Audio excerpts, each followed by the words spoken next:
القواد ابن القواد مهند خرا اللي ما يمثل الا صنوايتي. على ما يبدو فلت الرسن وصار بده شد، لانه انت ما بيمشي حاله معك الاحترام.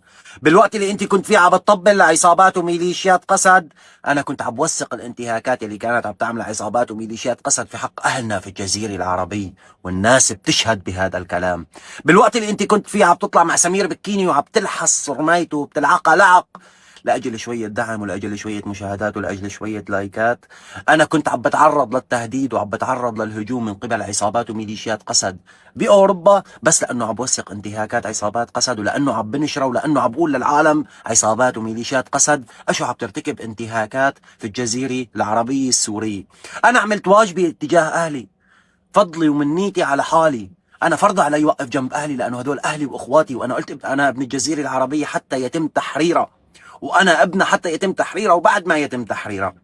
بالوقت اللي انت كنت فيه عم بتطبل لعصابات وميليشيات قسد، سبيت الثوره السوريه وطلعنا وبهدلناك وزليناك وقلنا يلا مرقط، سبيت اهل حلب، سبيت اهل الشام، ما ضل حدا انت ما سبيته لاجل شويه لايكات ولاجل شويه مشاهدات ولاجل انه تطلع ترند.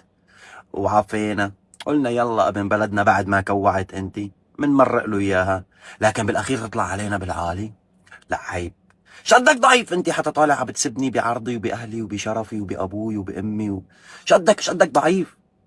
انا صاحب حجه، انا صاحب برهان، انا لا بسب ولا بشتم ولا بغلط، وبعمري ما سبيت وبعمري ما شتمت، بس الضعف واضح عندك من السب اللي عندك ومن الشتم اللي عندك، وحياة عيونك وصرمايتي سوا لحتى حاسبك على كل كلمة حكيتها، وبالقانون ما في شي غير القانون.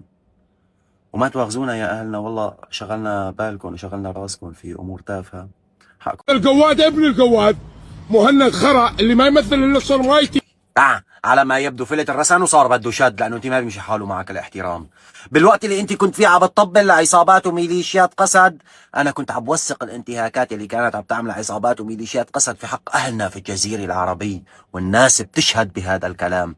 بالوقت اللي انت كنت فيه عم تطلع مع سمير بكيني وعم تلحس رميته وبتلعقها لعق لاجل شويه دعم ولاجل شويه مشاهدات ولاجل شويه لايكات، انا كنت عم بتعرض للتهديد وعم بتعرض للهجوم من قبل عصابات وميليشيات قسد باوروبا، بس لانه عم بوثق انتهاكات عصابات قسد، ولانه عم بنشره، ولانه عم بقول للعالم عصابات وميليشيات قسد اشو عم ترتكب انتهاكات في الجزيره العربيه السوريه.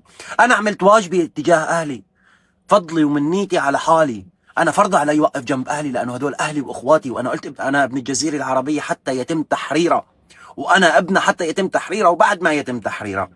بالوقت اللي انت كنت فيه عم بتطبل لعصابات وميليشيات قسد، سبيت الثوره السوريه وطلعنا وبهدلناك وزليناك وقلنا يلا مرقط، سبيت اهل حلب، سبيت اهل الشام، ما ضل حدا انت ما سبيته لاجل شويه لايكات ولاجل شويه مشاهدات ولاجل انه تطلع ترند.